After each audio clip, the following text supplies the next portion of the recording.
வணக்கம் நண்பர்களே. இன்றைய பதிவில் நம்ம பார்க்கக்கூடியது பார்த்தீங்கன்னு சொன்னோம்னா கிரகங்களை பற்றி பார்க்கலாமுங்க.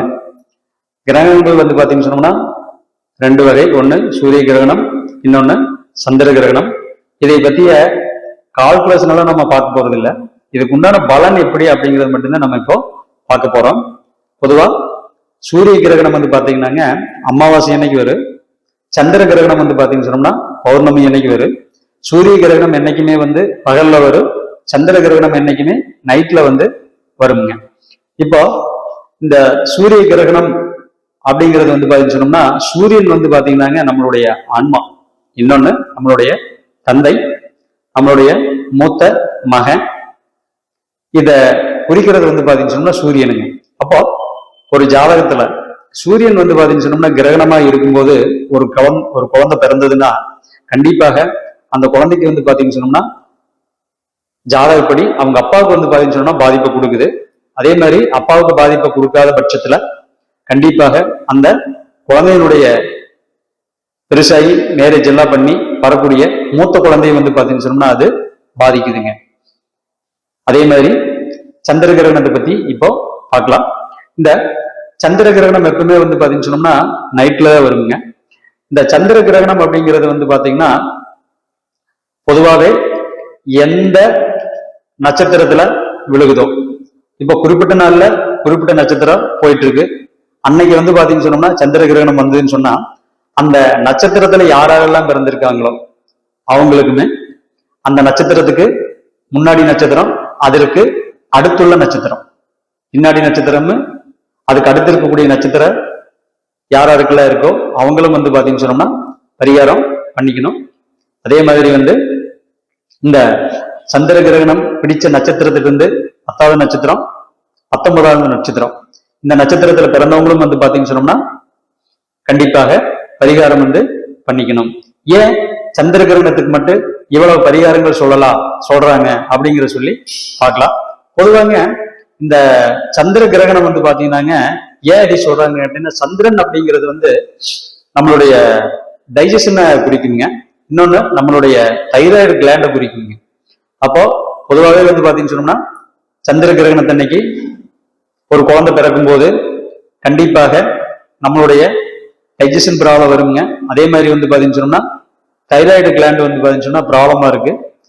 நைட்ல பிறக்கக்கூடிய குழந்தைகளுக்கு பாத்தீங்கன்னு சொன்னோம்னா தாயாருக்கு பாத்தீங்கன்னு சொன்னா தோஷத்தை கொடுக்குங்க. ஏன் நைட்ல பிறக்கிற குழந்தைன்னு சொல்றேன்னு கேட்டீங்கன்னா பொதுவா இரவுல பிறக்கக்கூடிய குழந்தைகளுக்கு பாத்தீங்கன்னு சொன்னோம்னா சந்திரன் அம்மா, பகல்ல பிறக்கக்கூடிய குழந்தைகளுக்கு பாத்தீங்கன்னு சொன்னோம்னா சுக்கிரன் அம்மா. அதே மாதிரி இந்த சந்திர கிரகணம் என்னைக்கு நடக்குதோ அன்னைக்கு பாத்தீங்கன்னு சொன்னோம்னா நைட்ல பாத்தீங்கன்னு சொன்னோம்னா சாப்பிடக்கூடாது. கர்ப்பிணி பெண்கள் பாத்தீங்கன்னு சொன்னோம்னா வீட்டை விட்டு வெளியே வரக்கூடாதுங்க. சரி, இதை ஏன் சொன்னாங்க அப்படின்னு சொல்லி பார்ப்போம். பொதுவா ஏன் சாப்பிடக்கூடாதுன்னு சொல்றான்னு கேட்டீங்கன்னாங்க சந்திரன் பாத்தீங்கன்னு சொன்னோம்னா கிரகணம் ஆகும்போது நான் ஏற்கனவே சொல்லியிருக்கேன், அந்த சந்திரன் அப்படிங்கிறது இறப்பையை குறிக்குங்க. இறப்பை குடலு இறப்பை இது ரெண்டையுமே பாத்தீங்கன்னு சொன்னோம்னா சந்திரன் தான் குறிப்பாரு. அப்போ நீங்க சாப்பிடும் போது அந்த இடத்துல சந்திரன் பலமிழந்து இருக்கிறதுனால கண்டிப்பாக டைஜஷன் ப்ராப்ளம் வருங்க. உணவு பாத்தீங்கன்னு சொன்னோம்னா ஜீரணம் ஆகாது.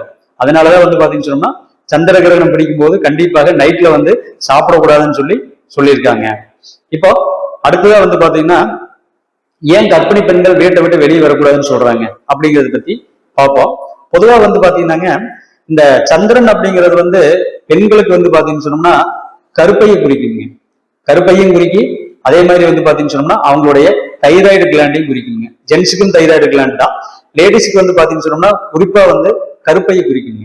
ஏன் கர்ப்பிணி பெண்கள் அப்படின்னு சொல்லி வெளியே வரக்கூடாதுன்னு சொல்றாங்கன்னு கேட்டீங்கன்னா குழந்தை பாத்தீங்கன்னு சொன்னோம்னா கருப்பையில் இருக்கிறதுனால அந்த கர்ப்பிணி பெண்கள் வீட்டை விட்டு வெளியே வரும்போது கண்டிப்பாக அந்த கதிர்வீச்சினால இந்த குழந்தைகளுக்கு ஏதாவது பாதிக்கப்படலாம், இல்ல அவங்களுக்கு மைண்ட் பாத்தீங்கன்னு சொன்னா ஏதோ ஒரு வகையில பாதிக்கப்படலாம். இந்த ரீசன்னாலதான் பாத்தீங்கன்னு சொன்னோம்னா சந்திர கிரகணம் பிடிக்கும் போது ஆண்கள் பாத்தீங்கன்னு சொன்னா சாப்பிடக்கூடாதுன்னு, பெண்கள் கர்ப்பிணி பெண்கள் பாத்தீங்கன்னு சொன்னா வீட்டை விட்டு வெளியே வரக்கூடாதுன்னு சொல்லியிருக்காங்க.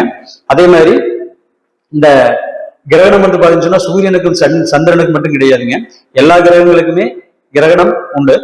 எல்லா கிரகங்களுமே கிரகணம் ஆகும்போது பலன் பாத்தீங்கன்னு சொன்னோம்னா வேறுபடும்.